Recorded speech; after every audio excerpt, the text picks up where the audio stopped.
Aloha, inspired moneymakers. If you're here for the first time, welcome. If you're returning with us, welcome back to another episode of Inspired Money, the live stream podcast where we invite a panel of experts to help us make the most of our money.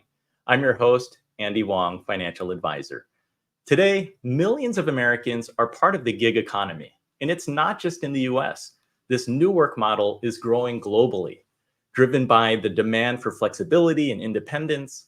However, despite its perks, gig work often lacks essential benefits like health insurance and retirement plans. This episode, The Gig Economy, Thriving in the New World of Work, is going to be packed with insights from expert panelists who are going to help us to navigate, succeed, and thrive in the gig economy. Whether you're a seasoned freelancer just starting out or an employer, you'll learn how to make the most of this evolving landscape. This episode is brought to you by my financial advisory firm, Runnymede Capital Management. We help you to plan, invest, and worry less. If you need help with your financial or retirement planning, reach out. I'd love to hear from you. You can send me a message at inspiredmoney.fm/Andy. I'm happy to point you in the right direction. Now, I'm excited about this episode and topic. We're going to get started. I'm thrilled to welcome in our panelists. Let me start with Louis Hyman. He is Dorothy Ross Professor of History at Johns Hopkins University. Before joining the Johns Hopkins faculty, he was a Newfound Founders Professor of History and Labor Relations at Cornell University. He's the author of 3 books and 2 edited collections on American economic history, most recently Temp, How American Work, American Business, and the American Dream Became Temporary. Currently, his research is on the application of AI to business history archives. Welcome, Louis. Thank you so much for having me today. We also have Jeffrey Moss, founder and CEO of Parker Dewey, a platform that connects companies with highly motivated college students and recent graduates for short-term project-based work. Jeffrey, you have a private equity background focused on education and technology. Can you talk a little bit about how the idea of Parker Dewey's Micro-Internship platform came about? Sure. Thanks so much and excited to be here. The idea came about for a couple of reasons. First, as I was getting to know some of these post-secondary students, was realizing that they were smart, hardworking, had great teamwork, great communication skills, all of these core skills companies were looking for, but were getting filtered out of the recruiting process because they didn't have the quote unquote right academic pedigree, the right school, GPA major, et cetera. And it seemed like a lost opportunity. And then we started looking at our own recruiting processes, which had the same biases inherently built into them. We were only recruiting from certain schools or only people with certain experiences. And as we saw the emergence of the gig economy back in 2015, and I'm not talking about Uber or DoorDash, but I'm talking about the willingness of companies to allow professional work to get done outside their 4 walls, the light bulb went off. Can we create a model that allows companies to recruit college students and for college students to get experience leveraging these short-term projects, these micro-internships as a pathway to making better hiring decisions and job decisions? Makes sense. And our third panelist today is Sergio Avedian. He's a seasoned entrepreneur and consultant in the gig economy. He's a senior contributor of the Rideshare Guy and host of the Show Me the Money Club live stream and podcast series. He has extensive experience across platforms like Uber, Lyft, and DoorDash.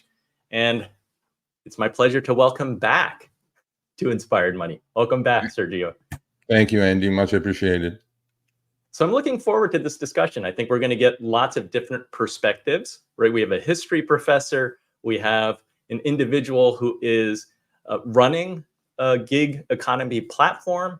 And Sergio has driven, he's driven Rideshare as well as worked and interviewed a lot of people in the gig economy. So let's jump right in. We're going to go straight into segment 1. The gig economy has revolutionized modern employment, offering flexibility and independence through short-term freelance work. Driven by economic needs and technological advancements, this new work model allows individuals to choose their hours, work locations, and project commitments, providing a better work-life balance. Digital platforms like Upwork, Fiverr, and Uber connect gig workers with clients worldwide, making it easier to find and manage work. Many turn to gig work for additional income or to escape the constraints of traditional employment. For businesses, hiring gig workers means reduced costs and access to specialized skills without the long-term commitment of full-time employees. However, gig workers often lack benefits such as health insurance and retirement plans, raising concerns about worker protections and regulatory frameworks. As technology continues to evolve, the gig economy will expand, driven by the growing demand for flexible work arrangements, offering new opportunities and challenges for both workers and employers.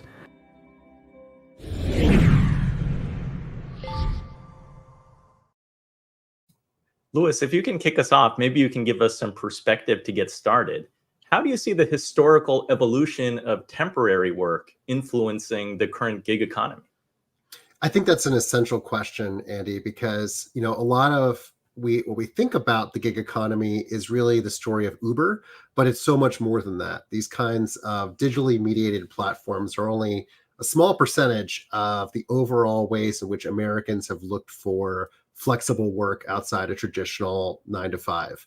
And this has been going on for decades. So in my book, I trace the arc of this, the story of how temp work was invented after World War II, all the way through the current day, ending with the gig economy. And one of the things I try to emphasize is the story of people looking for other kinds of work arrangements and why they look for those kinds of arrangements. So it's not the case that people all had stable, steady work until, the invention of the smartphone. People were already kind of looking for alternatives. And I think they're looking at alternatives both at the top and at the bottom. So people who were left behind by traditional retail were looking for ways to make ends meet. But then there's also the story of people who just were going out on their own as consultants. And I think that is an important story here, that when we think gig worker, we think low pay, but actually there's just as much of a complexity in the gig work economy, the world of 1099s, as there is in W-2s. And so the story of the gig work economy isn't as simple as people might think it would be. Yeah, so it runs the full spectrum, and I guess it's nothing new, but certainly technology is shaping the way that the gig economy is moving today. Jeffrey, you talked a little bit about the micro-internships helping students and recent graduates to transition from academic life to the professional world. What trends are you observing as far as types of projects that companies are outsourcing or looking for when it comes to hiring shorter term micro-internship positions? Sure. And by the way, completely agree with the prior comment. I mean, gigs have always taken place. Technology has gotten rid of the geographic limitations or connection limitations to make it more accessible. Our whole belief, without opining on the gig economy overall and sort of what's going on there, what we're trying to do is use this acceptance of the gig economy to create pathways to professional employment. So when we talk with college students, what we continue to hear is they want full-time roles. They want traditional employment, especially as they launch their career. But what they're hungry for is the opportunity to determine if it's the right job, the opportunity to demonstrate their skills earlier in the process, the opportunity to not be filtered out based upon academic pedigree. On the employer side, as I alluded to before, they're also seeing opportunities to improve their hiring effectiveness. With 55% of recent college grads leaving their first job in the first year and increasing cost to hire, it's becoming more and more important for companies and for learners to mutually assess fit earlier in the process. So the types of projects the students are doing are not bet the company projects. They're not projects that require the deep industry expertise that Louis was talking about before from a 20-year McKinsey consultant, but the types of projects you would give to a new hire, someone out of school, a summer intern, those 10, 20, 30-hour projects that sit on a to-do list that you can give to a college student, yes, as a way to get that project off your to-do list, but also as a more effective way to engage and assess the skills. We all see people with great resumes or who interview really well, but when they start the role, you realize they don't have the right communication skills or problem solving or coachability. These gigs can be used almost like, pardon the metaphor, dates before the engagement of a summer internship and the marriage of a full-time role. And by the way, that metaphor was less creepy when a college student shared it with me as opposed to a 40-something married guy. But it seems to be apropos. What percentage of the students who take these positions get hired by the company versus use it as a stepping stone? Yeah, the metric we actually keep track of is 96.1% of students who complete micro-internships are professionally employed upon graduation. And while I obviously would love to see that be 100%, it compares very, very favorably to the fact that 47% of recent college grads are unemployed. Now, we don't expect and we don't want to see 100% of the students do a single micro-internship and get hired by that company. We certainly see it quite a bit. And again, a lot of companies are using it as a recruiting tool, but it's also an opportunity to figure out if something's not the right fit. So for instance, we worked with a company that was looking to make 10 full-time hires. They selected 25 micro interns to do the project. Of the 25, 19, they decided they wanted to interview and push down the process. That was okay because 6 of the students, again, they realized it wasn't the right fit. Of those 19, they ultimately hired 14. Again, that was a great outcome. They were 40% above their goal, but they also made sure they made the right hires. A year and a half later, by the way, 100% of those students are still there. Makes a lot of sense. Sergio, from your extensive experience, how has the gig economy evolved in recent years? And what are key factors driving this change? Yeah, I mean, the gig economy, well, we're the largest channel in the country when it comes to the gig economy with over 300,000 subscribers. And I receive thousands of emails literally every week from all types of gig workers. But as the professor correctly stated, there's a history of this. I mean, Uber the gig economy in itself is only a decade, maybe 12 years old, as we know it with Uber, obviously, and Lyft and DoorDash and whatever not. But, it comes with its own set of problems, obviously. And as I'm not sure if we can call ourselves gig workers as true independent contractors, just due to the fact that we don't have any pricing power. Now, I give all these companies an immense amount of credit for creating these amazing marketplaces. In a 2-sided or a 3-sided marketplace, they have this power and the asymmetric information advantage over the consumer and as well as the driver courier groups, right? So the problems that I see, and I speak to thousands of gig workers every week, there are quite a few, but then the key concept of this was, there are a lot of independent contractors in this country, or self-employed people. There's over 60 million last count that I figured, and they do many different things, right? From plumbers and air conditioning contractors and electricians and whatever they are. But they do have pricing power, right? That's one thing that I'm seeing lately, especially last 3 years. The companies in a rush to become profitable because their growth phases have kind of subsided, but now they're trying to turn profitable. And in a 2- or 3-sided marketplace, to turn profits, they have to charge as much as they can and they have to pay as little as they can. And earnings have become a major issue for a lot of gig workers. Well, I want to jump in real quick, and I definitely lean towards the libertarian side, but I actually think they do have pricing power. Again, it's almost inherent in the market economy that if they're not getting paid fairly, they can leave. And there's enough rideshare platforms, just using that as an example, out there that if they don't like the price Uber's paying, they can leave to Lyft. The fact is, I think the gig economy is a perfect example of the market working. I think it's a perfect example of how markets can overcome regulatory burdens. I mean, look at the emergence of Uber. I mean, that was taking advantage of the fact that there was this arcane regulatory infrastructure tied to the medallion system, and Uber created a technological way to improve it.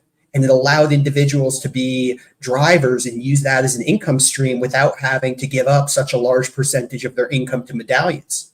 And if they're not happy with, again, the rev share that Uber's offering or the pricing, they can go elsewhere. Elsewhere is all good, but as we know, there's a duopoly that exists between Uber and Lyft and rideshare, and obviously DoorDash being the top dog in the delivery game. There really isn't that many choices, right? So let's compare, let's say an electrician who's a true independent contractor to a gig worker.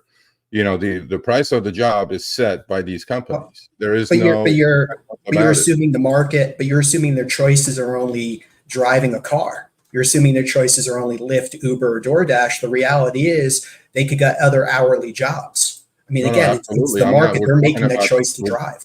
We're definitely talking about gig economy here, right? The gig economy, as we know it, right? It existed before, obviously, as the professor correctly stated, but then it proliferated with Uber, Lyft, and DoorDash coming around. So the gig economy is what it is today because of Uber and Lyft and DoorDash. And then the choices are obvious, right? If you're not profitable, if you're not making any money, if you're not surviving, obviously you can go get a W-2, but we're not talking about that. Or you can go to TaskRabbit. Well, absolutely, yeah. Well, that's actually what we do on our channel. We try to inform and educate, hundreds of thousands of gig workers, saying that, in the old days, about 2015, 16, you can literally survive on a single app. These days, we are 100% advising our audience that they have to multi-app. Like, personally speaking, I have 8 apps on my phone. Now, I used to only have one, which was Uber. Now I have 8 apps. So as a true independent contractor that I'm considering myself, I turn them all on, right? And my time is for sale to the highest bidder. I'm basically exchanging my time for dollars. So I turn them all on and I get offers from various ones, and then I jump between one or the other one to make it profitable. But our research indicates that most people's are still on a single app. Well, and that's why I'm a fan of what you do. Again, I think right now I think we're moving towards a model of a portfolio of work, just like investors have a portfolio of assets. And this is such a huge transformation in thinking. I think that's the technology isn't really the barrier. It's the way we think about ourselves, and it's the way that businesses think about workers. And it's the way that, we think about, where does stability come from in our lives? Is it from one company taking care of us, or is it from the way we can navigate this new world? Yeah, I completely agree. I mean, as big as we are, our reach is, estimated there's 3-4 million Uber drivers, another million Lyft. Hopefully they are multi-apping, millions of DoorDashers. The point is that a lot of people, right? I mean, we have grown immensely over the last couple of years as a channel, but our reach is only like, I don't know, maybe not even 10%, right? And every time I do speak to a new gig worker, I do see the struggle. Like, they go, I only do DoorDash. I'm like, why are you only doing DoorDash, right? What if it's, not lunch hour or dinner hour? You're not making enough money. You should be doing rideshare in between when people are going from work to home or going out on the weekends and things like that. So to survive in the gig economy today, you must be multi-apping, and you must have multiple avenues of earning streams, number one. Number two, there is a thing called deactivation in the gig economy. So everything is run by AI bots, obviously machine learning, and you're one actually complaint away from getting fired, as they call it. We used to call it getting fired, but now it's called deactivation.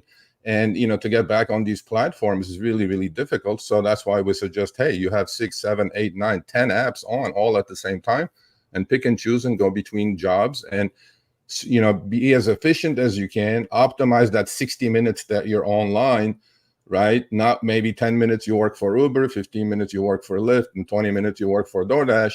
Well, what you did is your utilization rate is very high, and your earnings are going to be very high. I think one of the hardest parts is, I think actually in a certain way, Jeffrey and Sergio are talking about the same problem, which is, how do you take people that are seen as only useful as drivers and say, hey, you have other abilities? It's the same story for working people as it is for college students. How do you expose those talents? And those talents might not be the ability to program or something like that, but just the ability to show up on time, be reliable. And there's all kinds of ways in which we still haven't fully leveraged all this information about ourselves to find those opportunities.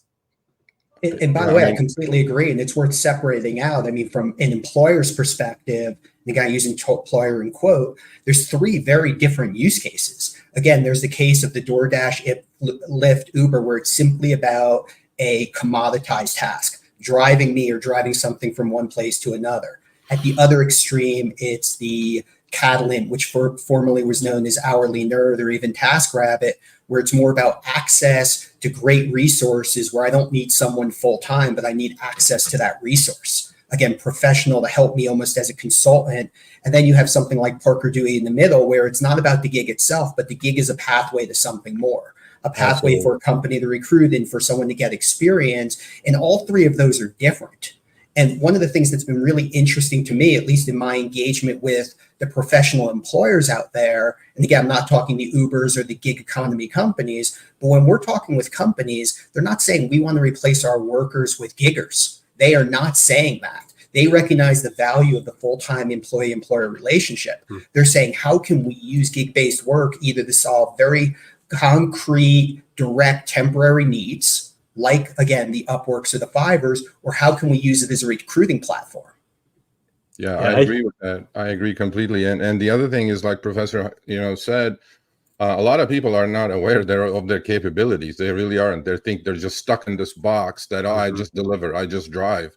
I mean, no, you have a lot more talent than you think you have. And that's the reach that we're trying to get to, with people saying that this is a stepping stone to something better for you. Use the gig economy in general as a stepping stone to your plan B, if you have one. If you want to start a small business, save your money, manage your money, that you're receiving from Uber, Lyft, DoorDash, or whatever other gig apps that you're working on, and use this as a stepping stone to better your life and then to create a career for yourself. Let it be, self-employment, or, create a small business for yourself. But that's the battle that we're facing quite a bit these days. People are just stuck in a rut. They go like, I only do Uber. I'm like, no, you shouldn't be doing that. You should be using these apps to better your career and create a career for yourself. Because to be perfectly honest, at the moment, from all I see out there, driving for Uber, Lyft, DoorDash is not a career, right? I mean, Uber started with a slogan called "Put your side hustle on." I think it's exactly what it is at the moment, right? And to us, even if you have a W-2, right? I mean, look, Andy said a lot of millions of people are joining the gig force. Why? I mean, there's macroeconomic conditions that we can discuss, but that's a different topic altogether. And, people's W-2s due to inflation is just not enough to pay their bills. So barriers to entry is super easy. You just upload a few documents, and within hours you're driving or you're delivering, and you're making something to just close the holes that you have in your budget. So yeah, I think gig work should be at the moment used as a perfect stepping stone. And I think just before we move into the next segment, I just want to say one thing to add on what Sergio was saying, which I think is right on, is that for some people, it's a way to close those gaps. It's something they do out of desperation because of the failure of regular jobs at Starbucks, at Walmart, that don't pay people enough, don't give them enough shifts, a way to fill out their time. And then for other people, it's a way to check out something new. And so I think there's that variety, that heterogeneity of gig workers that is so important. But it's important that people not be afraid if we want them to really innovate and contribute to society. I love the idea that they're, this stability or instability. I mean, if you look back at history, working at one company your entire career and having a pension, like that's one definition of stability. But then today, maybe the future of work, stability means having choices. So we're hearing a lot of different things. And I like the idea that there's entry-level gig work, and then there are higher levels of gig work. So we're going to go there for segment 2. Frequently, freelancing tends to be a higher ticket or a higher margin gig economy job. So let's go there, segment 2. To thrive in the gig economy, many successful freelancers create a robust online presence with a professional website and active social media profiles to showcase their work and attract clients. Highlighting unique skills and consistently delivering high-quality work enhances your reputation. Focusing on niche services where demand is high but competition is low allows you to stand out. Stay informed about market trends and adapt your offerings to meet changing needs. Leveraging multiple digital platforms like Upwork, Fiverr, and TaskRabbit increases your visibility and client base. Ensure your profiles are optimized with clear service descriptions, professional photos, and examples of your work. Effective marketing strategies, such as networking in online forums and creating valuable content related to your niche, establish you as an authority. Use productivity tools to manage your time efficiently and maintain a work-life balance to avoid burnout. These strategies help gig workers maximize opportunities and build sustainable careers.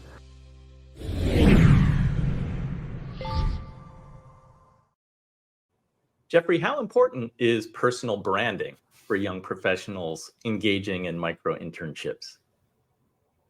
Yeah, I think, again, I sort of get a bit antsy around the term personal branding. I think people think about it the wrong way.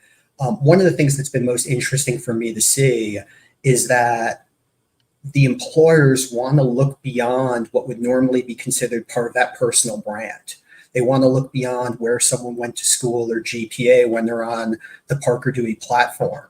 And it was one of the things that was, again, most important to me when we started the company. If we were seeing everyone who was getting selected be the highest GPA or come from the Ivy League schools, I would sort of scratch my head and have some issues with that, because that wasn't the goal. The goal was to create these equitable pathways. But one of the things that we found is over 80% of the students selected for the micro internship, so not on the platform, but actually selected, come from populations underrepresented in the workforce. That doesn't include just racial or ethnic diversity, but first-generation college students, non-native English speakers, veterans, adult learners, Pell eligible. So we're seeing these equitable pathways, and what we're finding is these gig-based experiences, these micro internships, are helping the learners create their personal brand and do so in a way that matters most to employers. So it's been interesting to me watching, again, the discussions around badging and credentialing and certifications and the like, over the past 10 years, and some of the challenges with getting traction in that space. What we found is we're empowering the student to generate a series of experiences that they can put on their resumes and help employers evaluate their skills, whether they did a micro internship for them or a different company. It provides a way for the employer to evaluate the skills and make hiring decisions with better, more predictive information, as opposed to relying on the non-predictive signal of GPA, major, and school. Jeffrey, is it really an updated, instead of a corporation reaching out to different temp agencies, being able to have a single platform? Not really, because again, this isn't about someone being out for maternity and needing someone to sit at the front desk or file, or we need an experienced accountant to help us during busy season. Companies are really using this as a key part of their recruiting tool. So I'm going to a career fair, but maybe I don't have the brand recognition of some of the other companies. Well, let's offer micro internships as a way to drive students to our booth, or as a way to keep those students warm within our recruiting funnel. Or maybe there's certain schools we can't visit, so we don't, again, have access to the students. Let's use micro internships as a way to engage those students. And then again, it's the whole concept of this gig as a pathway. So the gig itself, the individual project, is great and certainly provides value, but unlike the temp workers, they're really using this as a way to, for lack of a better term, audition potential candidates to see their skills beyond what you could find from a resume or even an interview. Yep, makes a lot of sense. Very practical. Sergio, you mentioned having so many apps on your phone. Like, how does one stand out and succeed on multiple platforms? Like, what can you do? What can a gig worker do to stand out? Not much. I mean, look, I have a relationship with all these companies. I've interviewed all their CEOs actually on our channel. I call it the way I see it, and the companies could do a lot more, right? But then as a gig worker, you're just a number to these companies, and there are massive algorithms that are running in the background. Who gets what order, what trip, matching systems. There's very complex things. They have made the back end of the business very complex, although on our end, on the gig workers end, it's pretty simple. You pick up point A, drop off point B. It seems very simple, right? But it's really not. On the back end, there is a lot that's going on as far as incentives and things like that. So for you to stand out as a gig worker to any of these companies, you just got to be playing their game correctly. I mean, it's a gamified system, and you have to play the game correctly. And that's what we try to do on the channel. We try to tell people, I mean, there is, we call something called 3 Ps, right? 3 Ps are, you have to be patient, right? You have to position yourself correctly. And then let's say if you're doing deliveries, well, you want to be near a row of restaurants so you can get an order quicker, right? I mean, there's certain common sense things, but then you have to have certain strategies involved to stand out actually from the gig worker or an Uber driver or a Lyft driver or a DoorDasher to actually increase your earnings. I mean, there are ways to do it, and we have done our surveys, many of them, And to stand out, this is how you do it, right? You use a little bit of strategy, use a little bit of common sense. And we've noticed that in the same city, during the same hour, the bottom 10% of drivers, as far as earnings are concerned, versus the top 10% of drivers is close to 3x. We're doing the exact same thing. How am I standing out over the guy that's just making nothing versus me making 3x of what he's doing? So, as far as standing out, you have to, you have to use some strategy. You can't just willy-nilly turn the app on and go out there and say, feed me. I mean, it's just not going to work that way. Okay, Louis, your thoughts? I mean, I just keep thinking about, how different the pictures are in that video you showed us than an Uber driver. They're all people sitting in cafes, working at their laptops, creating content and doing video editing. And these are technical skills. They are not interchangeable people. They have unique perspectives on how to accomplish these creative tasks. And this is very different than interchangeable workers who are, basically treated as commodities that are just driving person from point A to point B. And I think it's very hard to raise the price of that as opposed to some sort of individual differentiator. So I think as we talk about this, there's a very big difference between what's going on Upwork than what's going on in Uber. And I think that, part of the conversation has to be, well, how many people are in this one part? How many people are in another part? I'm part of a group that runs the Gig Economy Data Hub that tries to center this kind of information to have a sense of, well, what does the landscape look like? Because it's just as important that we support those new opportunities for well-paid work that are, independent and self-driven, as well as support people who are in these commodity jobs. But by lumping them together as gig economy, we miss a lot of the complexity. Okay, so it sounds like certain things, like certain ride-sharing platforms, may have a low barrier to entry. As long as you have a driver's license and can drive, you can participate. But then maybe it takes a mindset of trying to figure out, like, how can you be continuously learning? And what skills can you develop so that you can offer different types of gig work? How important is that?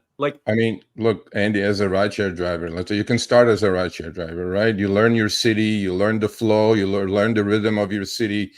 I mean, you're dealing with 20, 30 passengers at a time, right?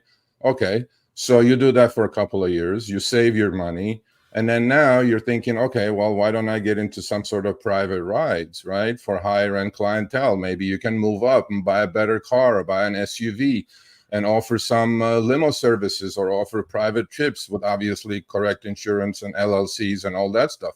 So even as an Uber driver, you have to think, how do I improve myself, right? Am I going to just keep driving people from point A to point B? Or can I do, within the same industry, can I do something different, right? With a little bit of capital spent, I can improve my earnings. I can improve everything that I'm doing. I mean, you don't have to jump from industry to industry, but like the professor said, these low barrier entry jobs, starter jobs, let's say the Uber drivers, Lyft drivers, DoorDashers, that's the dilemma that we're facing, that people are just thinking this is all I can do. No, earn your money, do that job for a while, but then, all the other platforms like TaskRabbit and Work, Fiverr and Upwork, these people have more specialized skills, right? So while you're doing the low-end gig work, acquire yourself those specialized skills and then move up as well if you want to stay in the gig economy. So, that's the message that we're trying to put out constantly. Jeffrey, did you have anything to add? I mean, it sounds like, how does someone get to the point where they're using your platform so that it 1099 to become a W-2? Yeah, I agree. And again, I go back to Professor Hyman's point, where I think one of the biggest challenges with the gig economy is everything is getting lumped together and they're materially different. Again, we need to separate out the commoditized services like driving me from point A to point B from the more professional or specialized or individual skilled services. As far as the Parker Dewey platform, I can tell you, again, maybe not 100%, but certainly close to 100% of the individuals who are on our platform, whether they are current college students, whether they're getting certificates from programs like IBM Skills Build, whether they're factory workers at Amazon who are part of the Career Choice Program. Almost 100% of them are looking to become W-2 workers. And they're on Parker Dewey, not for the side income. That's secondary. And we've actually surveyed the individuals on the Parker Dewey platform. Getting paid is vital because it ensures these experiences are accessible to everyone, but that's not why they're doing it. They're doing it because they want the experience and they want the career exploration, and they want to reinforce the learning they're getting both in and out of the classroom. So they're using it as that pathway. I think one of the problems in our economy today is that we have very few signals about potential hires. And one of the things we look to is GPA as a signal of, do they show up and do they work hard? But of course, school isn't for everybody. I say this as a professor. But that kind of, do they show up and do they work hard, is true for people who, pick vegetables all day. They work much harder than I do, and they show up much better than I do. And that kind of behavioral signal is actually probably more important to many businesses than whether or not you're good at a calculus test. And I think one of the tragedies in our economy today is we have no signal for behavior. And that's certainly what a lot of businesses are looking for. People that are good with other people that show up, take responsibility for their actions. And none of this is taught in school. So Professor Hyman. Oh, sorry. Sorry, please. No, I thought you were done. Go ahead, please. I am done. Yeah. Oh, okay. Yes. 100%. I could not agree with you any more fully. Again, all of these companies talk about skills-based hiring like it's something new. The reality is we've always hired experienced professionals using skills-based hiring because we have data points beyond academic pedigree. We could talk about their prior experiences. We could look at what they accomplished. We could see those skills that we know are most valuable from real experiences. At the early career, the only signals that exist are, again, academic pedigree. That's what we're trying to do, is empower these individuals to have more signals that they can share with the employer. The one thing I would take issue with, Professor Hyman, is I actually think things like communication and problem solving, coachability, et cetera, are taught in school. And they're taught irrespective of if you're a finance major versus a philosophy or history major. Part of what we're trying to do is empower these individuals to recognize that as a philosophy major, I learned things like how to communicate, how to craft an argument. As a student athlete, I learned and demonstrated things like coachability, helping these learners understand and appreciate those skills learned in classes that don't sound like job titles, and helping employers look beyond academic pedigree to understand that I want someone with strong communication skills. I can look beyond the marketing major. Yeah, I mean, I'm glad you think school still matters. I'm glad to hear that. Yeah.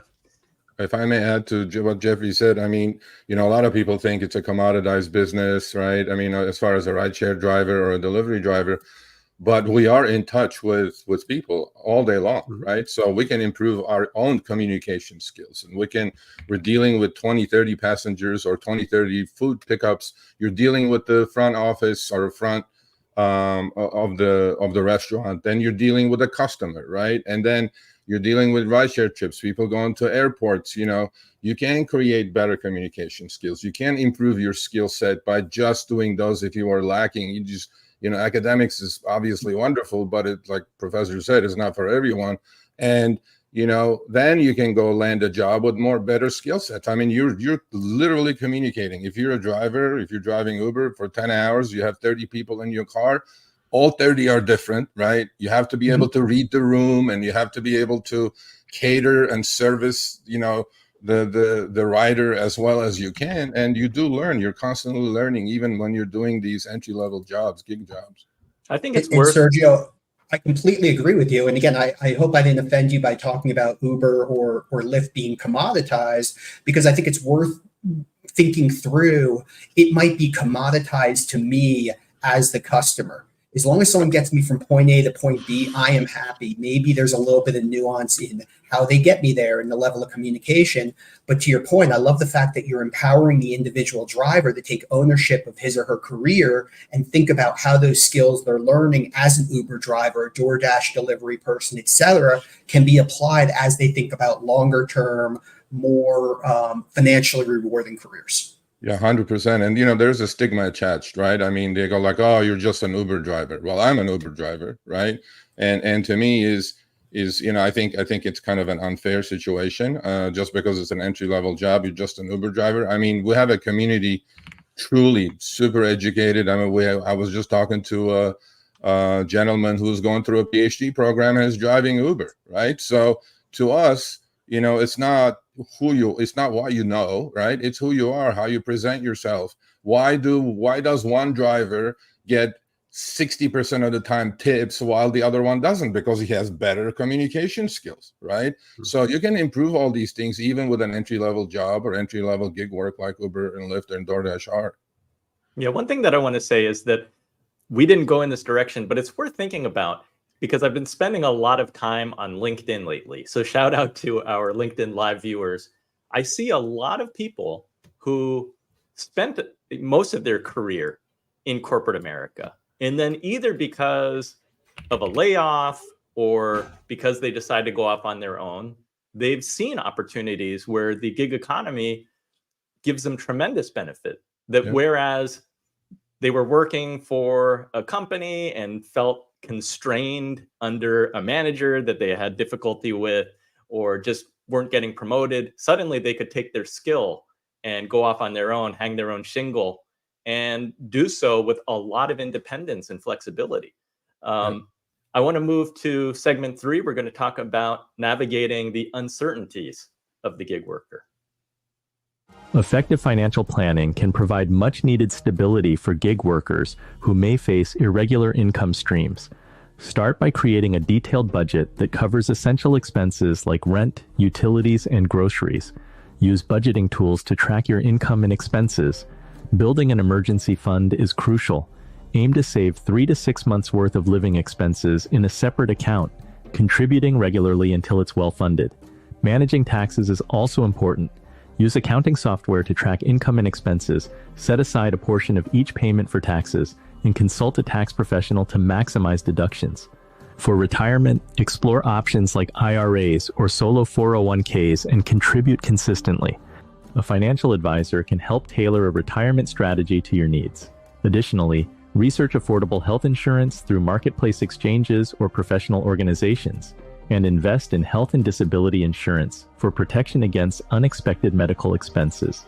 Diversifying income sources by exploring different gig platforms and targeting various client niches can provide stability even during slow periods. These strategies help gig workers manage financial uncertainties and secure their futures.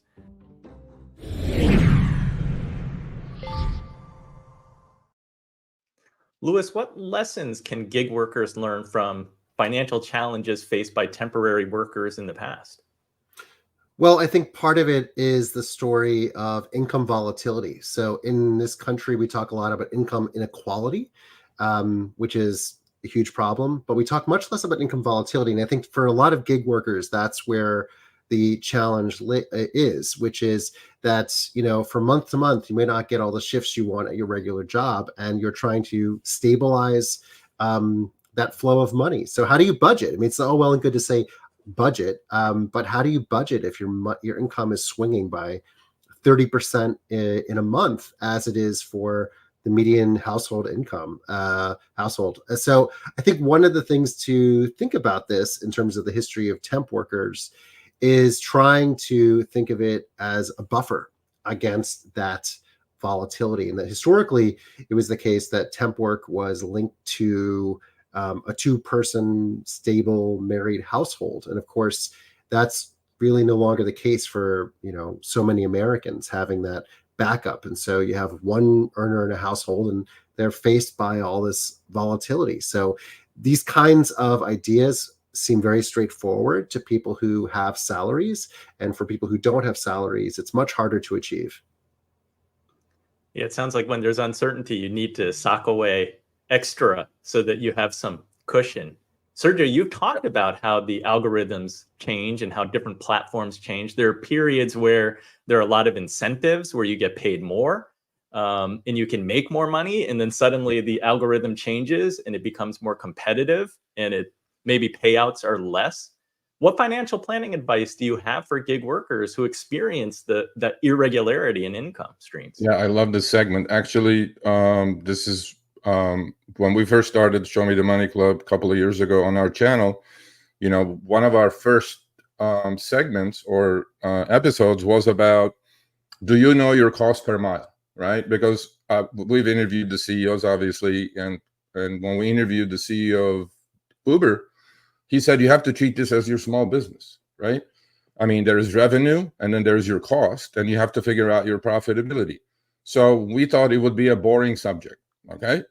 Well, surprise, surprise, it wasn't, because nobody knew what their cost per mile was. So we created spreadsheets. We're trying to financially educate drivers of, listen, what you're earning, what's hitting your bank account is not what you're making. Like, people go, I made 1,000 this week. You didn't make anything. There is a cost of getting that 1,000 into your bank, right? You have variable costs, you have fixed costs. So we got into this, and then every month, a specific show we do just to talk about these things. In fact, a couple of months ago, we started talking about creating SEP IRAs, creating, all these financial tools that gig workers somehow are neglecting. I don't know why, because most of them, right, don't save any money. They just spend everything, right?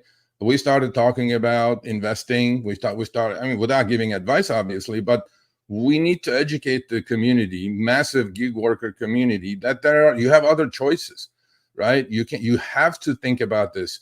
You are your own business. You have to take care of your retirement plan. I mean, you may be young today, but then, we're all going to get old, right?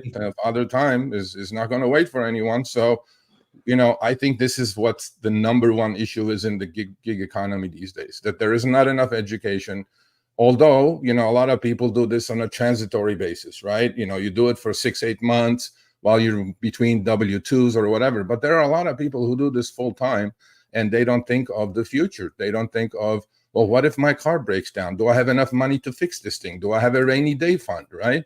Even the simplest things. So, we're doing our best, and I think we're getting traction because we're opening people's eyes, or gig workers, saying that, there is a better way of doing this, right? Instead of me going out and blowing $100 at a movie theater one night with my DoorDash earnings, maybe I'll just put that in some sort of a retirement account, or open myself a brokerage account and do dollar cost averaging into some ETFs, right? So to me, that's the most important thing that I'm trying to do. Just educate. And then look, we're all adults. People got to do what they got to do. I can't force them. But I think it's sorely lacking. And, a lot of people blame the companies. They go, well, the companies aren't doing it. Well, that's not the company's job. It's an individual choice. I mean, you either want to save or you don't want to save, right?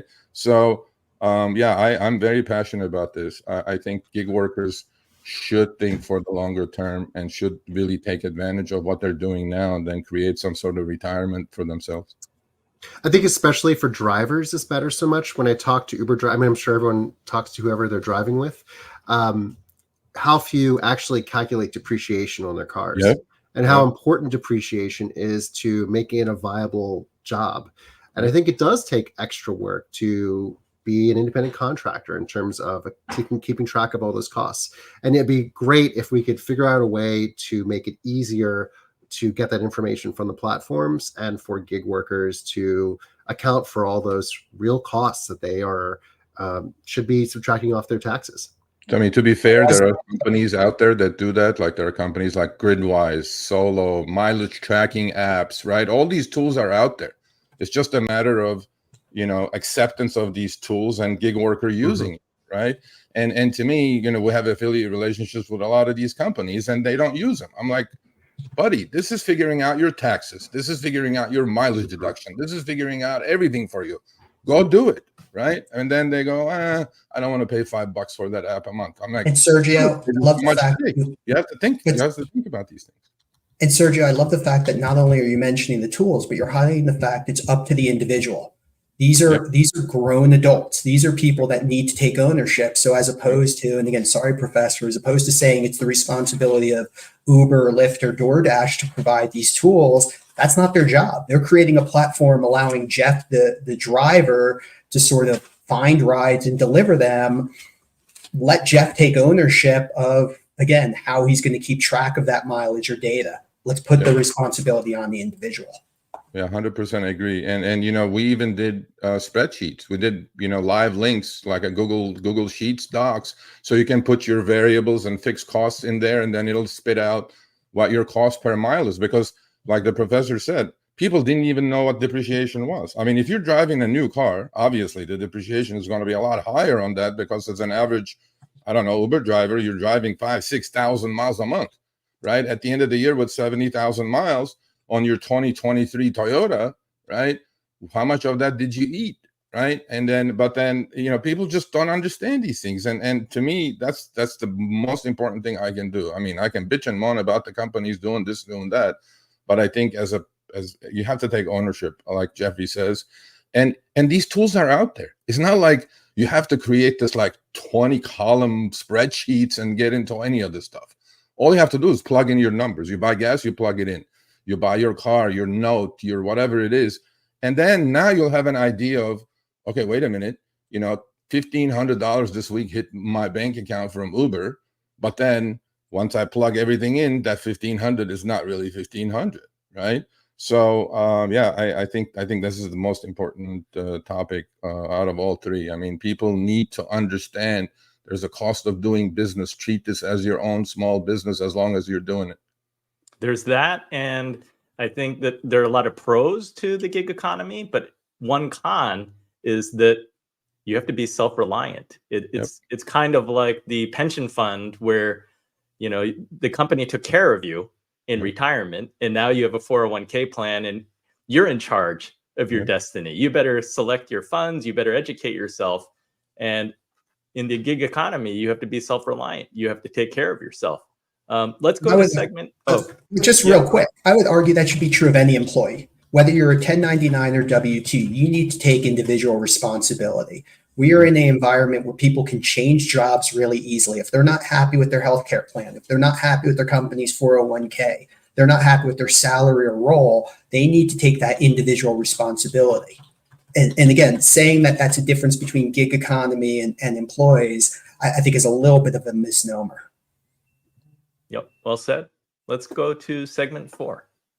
Navigating legal rights and protections is crucial for gig workers. Classified as independent contractors, many gig workers miss out on benefits like minimum wage and health insurance. This classification has led to legal battles, with workers seeking reclassification for better protections. In the US, new rules could expand protections for gig workers under the Fair Labor Standards Act. Europe is moving towards classifying more gig workers as employees, granting them greater legal protections. In Canada, provinces like British Columbia and Ontario are introducing laws to ensure gig workers receive basic employment standards, such as minimum wage and dispute resolution. India's new labor codes aim to extend Social Security benefits to gig workers, though enforcement remains a challenge. As regulations evolve, gig workers must stay informed about their rights and the protections available to them. Understanding these changes empowers gig workers to advocate for fair treatment and secure better working conditions.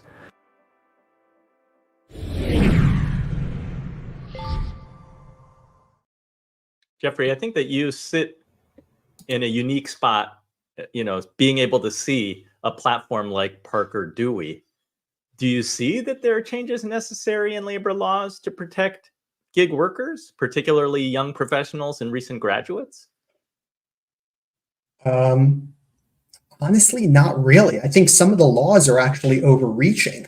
So I think about things that we've done on our platform. And again, we stay everything very, very not even close to the line around the labor laws around gig economy.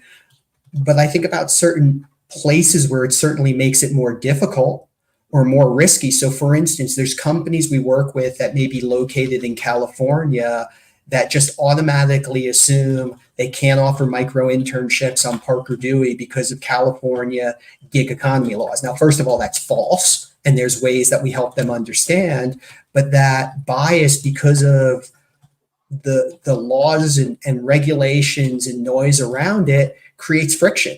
Because at the end of the day, what those laws are doing is they're preventing opportunities for college students to get real experiences with real companies. And back to my earlier comment, with 80% of them being individuals from backgrounds underrepresented in the workforce, these labor laws and these regulations and these proposals about additional regulation on the gig economy is having this unintended consequence of it's actually hurting these college students' abilities to get full-time roles. So again, like any regulation, as I said, I definitely lean towards the libertarian side. You're creating these unintended consequences of making it difficult for college kids to get these experiences that they're hungry for. And just to be clear, 100% of the projects, the micro-internships on Parker Dewey are paid and paid fairly. On average, while everything is project-based, when we've actually looked at actual time spent by students, on average, it's north of $25 an hour is what these students are making. That's more than they would be making in their part-time jobs on campus. And that is ignoring the fact that they're building their resume and getting hired for full-time professional roles at a higher rate than college students overall. Yeah, that's a great value add. Sergio, you're on the front line. What legal challenges do you see gig workers commonly face?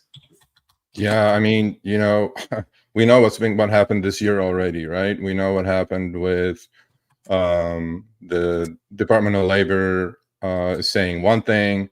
What I've discovered is this, right? Because I do a lot of consulting with startups and even with legislators. I mean, legislators may have a good idea, okay, about unionizing drivers or gig workers or this or that, right? Well, we do our surveys literally every 6 months on the Rideshare guy, and we get our sample size is not that small, right? I mean, we get tens of thousands of responses to these surveys. One of the surveys that we did late, I think it was last month, was, we asked, do you want to become an employee or do you want to stay an independent contractor, right? Overwhelmingly, 80% plus said for one reason or another, they wanted to stay independent contractor.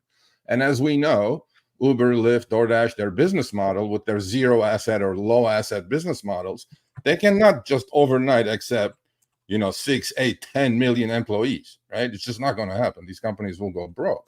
So, but one thing that I notice about the law and legislation and being involved with Proposition 22 in California, before that AB 5, and now with what happened in Massachusetts, right? There were 5 propositions on the ballot going into the elections.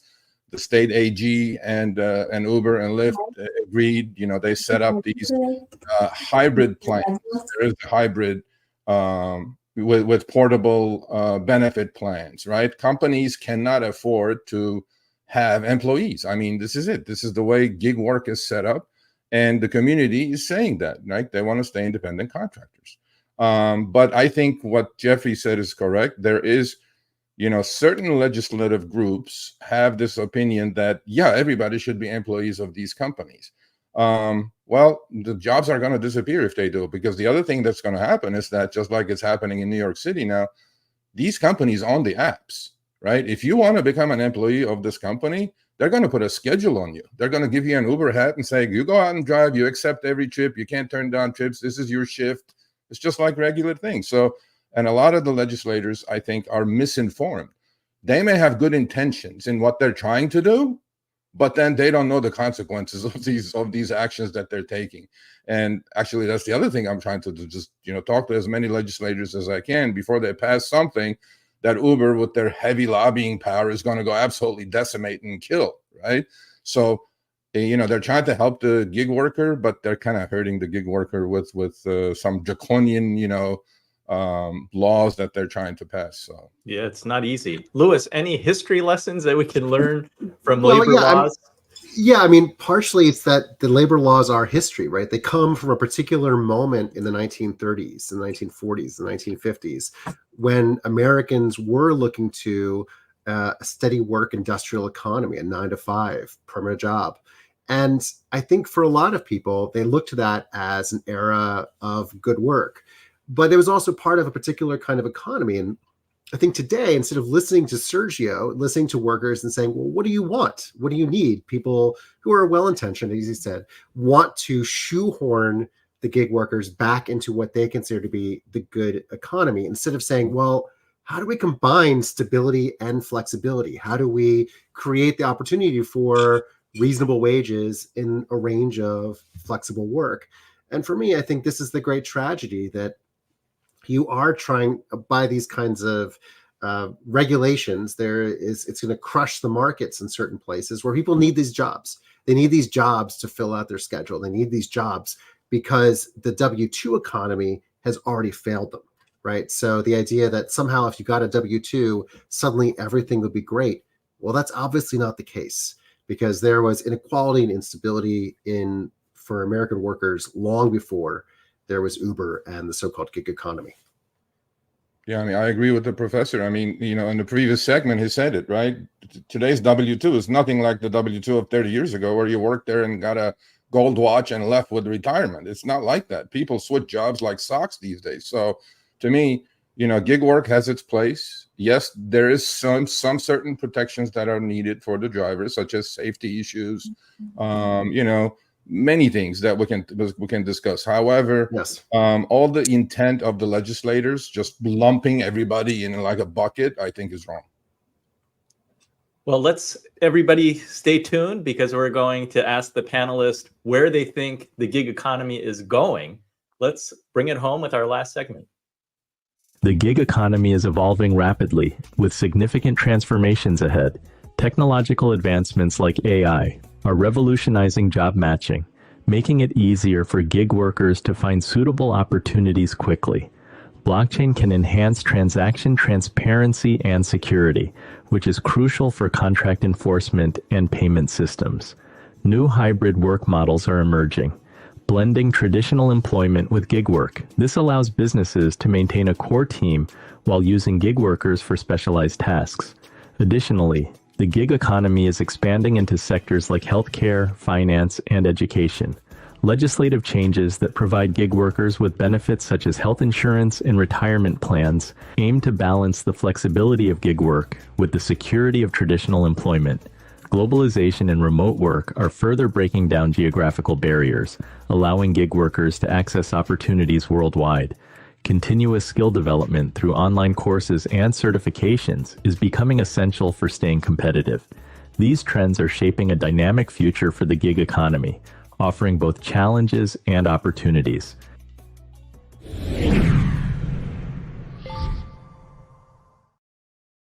Louis, I know you do a lot of research on AI. How do you think AI is going to impact the future of work? Well, I'm a huge booster of AI. I think it's a complement, not a substitute technology. I use it all day long, and it allows me to do things I could never do, but I also don't think it replaces me. In fact, I think it clarifies what is useful about being human. And I think in the era of AI, we need to lean into that. We need to lean into showing people how to be responsible, how to be curious, things that were, beaten out of us in the industrial era, things that we don't value as a society anymore. And I think AI has this ability, because it requires a person to be managing it, to make it accomplish useful tasks, to really raise up the, marginal productivity of all laborers.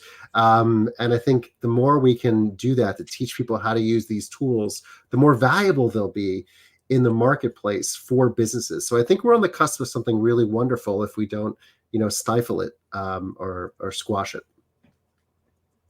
Jeffrey, I want to ask you about Parker Dewey. Like, how do you prepare for opportunities for gig workers in emerging industries? How do you prepare them for that? Yeah, I mean, my general view is that even with emerging industries, the same core skills are required as traditional ones. And I'm not talking, again, industrial revolution or whatnot. I'm talking the fact that AI is becoming more top of mind. Great. I, as a college student, still need to learn how to harness technology and program in more languages or leverage tech tools in the same way that 10 years ago, the college student needed to learn how to use the internet.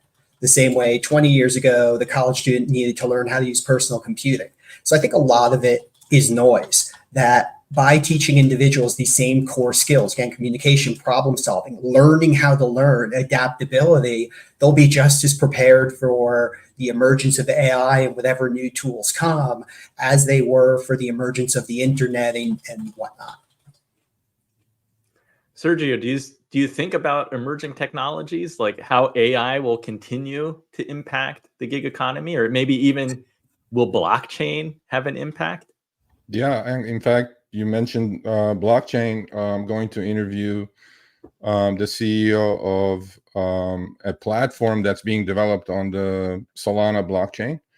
Paul Bohm, he's the CEO of Teleport, and he's thinking he's going to revolutionize, right? So I'm very fascinated, obviously, by AI and machine learning, because these companies, they're not shy about it. I mean, all the gig companies, they absolutely use AI and machine learning and all these tools from matching systems to pricing systems to obviously to increase their margins, because like Uber's earnings came out yesterday. They did 2.8 billion trips in one single quarter, right? That's over 1.2 million trips per hour, 24/7, 365. Okay. Well, without AI, without machine learning, without any of that, how the pricing works on this, on the rider end, the driver end, of course, they use it heavily. And I'm in agreement with the professor. I think I use AI quite a bit myself. I mean, we create content, tons of content, and it is helping us to create better content, actually. So to me, don't shy away from it. Hopefully it goes the right direction. But as far as gig work is not going anywhere, right? The total addressable market in gig work on the platform side, for them, their TAM is massive. They're probably only maybe 20-25% of TAM, right? The projections are going forward is just incredible. And then same thing with the gig worker. I mean, we're not going anywhere. But ultimately though, for all of you, right? We all are consumers, right? We push a button, a car shows up. We push a button, food shows up or groceries show up. But then we also always have to think a human has to do this work until autonomous vehicles take everything over, self-driving takes everything over, robots are bringing you the food. And that's down the road. And that's when AI actually may hurt the gig worker, because obviously they're going to do the work a lot cheaper and a lot better, show up on time, not complain, and any of that stuff. So, it's an interesting topic, though, going forward. I'm going to just end it with time will tell how AI is going to affect the gig worker. Thank you. Jeffrey, final thought? Yeah, I think this whole separating out the gig economy from the regular economy is a little bit mixed. Again, the gig economy is just giving different ways for individuals to, whether it's get experience or generate income or any combination thereof, and for companies or organizations or individuals to leverage labor in different ways. Again, if they need just someone for temporary help, they're no longer limited by just going to a McKinsey or a Bain or a BCG. And if they're trying to recruit talent, they're no longer limited to just job boards or career fairs. So I think it's sort of an interesting overarching. I agree with Sergio that it's going to continue to grow. I'm really interested to watch it. I'm really interested to see how regulation impacts it. Again, like any regulation, I think it certainly has created unintended consequences, some of which we discussed before. I think it's created market inefficiencies, and it'll be interesting to see how well the government sort of adjusts to understanding where the gig economy fits in a way that creates positive outcomes for all of the stakeholders. Thank you. Louis, final thought? I just really enjoyed this conversation. I think it's much more complicated and nuanced than you normally hear in the gig economy. And I'm excited that we're having this conversation. Well, thank you to all of our panelists for the very thoughtful conversation. One big takeaway for me is that the gig economy is so diverse and I guess covers such a wide spectrum that you really do have to think about what marketable skill do you have or want to develop. So as a homework assignment for you, just take the first step in enhancing your gig economy journey. Think about what is that skill that you can monetize and use as your career. That can include updating your online profiles and researching gig platforms, maybe setting up a budget to manage your finances. But choose one actionable task and commit to completing that task this week. Don't forget to share your progress with us on social media. You can use the hashtag #InspiredMoney. We'd love to hear how you're applying what you've learned today. Thank you for joining us. If you enjoyed this episode, please subscribe, rate, and leave us a review. I encourage everyone to visit and follow our guests. Louis Hyman is history professor at Johns Hopkins University. You can find him at louishyman.com. Jeffrey Moss is the founder and CEO of Parker Dewey, which you've learned all about today. You can find him at parkerdewey.com. And Sergio Avedian, senior contributor for the Rideshare Guy, host of the SMTMC live stream and podcast series. Find him at the rideshareguy.com or sergioavedian.com. Thank you, everyone. Thanks to the panelists. Be sure to join us next week on August 14th. We're going to be talking about the rise of women in finance, empowering financial independence. I'm Andy Wong. This is Inspired Money. Until next time, do something that scares you, because that's where the magic happens. Thanks, everyone.